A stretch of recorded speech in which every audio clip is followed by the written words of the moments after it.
Bagabo reka ndabatera inkuru jewe ndibuka tugisika muri Norvege tumaze kusika mu mashuri batangwa kutubaza ati ushaka kubiki mu buzima bwawe jewe ndibuka mvuga ati mbwira umwarimu ngo ngomba kuba umutetsi hama rero ndaza ndabibwira no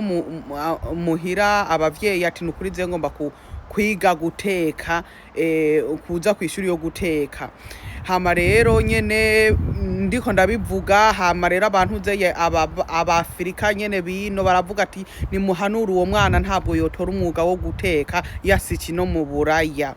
barantwenga baravuga ngo ntaco ndokwimarira ngo ntaco ndovamwo ndakubwiza ukuri uravye no kwisi ukuntu abantu bameze ubumvirize ndakubwiza ukuri nta kintu wosikako ndakubwiza ukuri nta kazi ndagiriramwe imigisha nk'akazi ko guteka murabe naha kuri TikTok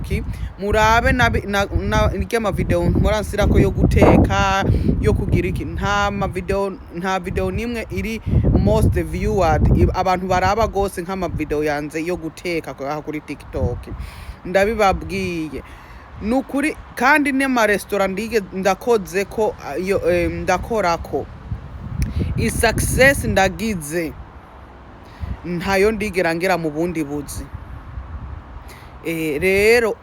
ngomba kuba motiva ndababwira ati nihagira umuntu azoza akubwira ati ucagure kuvyo nyene yiyumva mu mutima n'igihe ugomba gutangura business abantu benshi bazokudiscouraginga bazokubwira ati ivyo bintu ntavyo usoboye kubera bene byabananiye just because bene vyarabananiye ntibisobanura ko nawe bizokunanira ihe motivation ihe umwete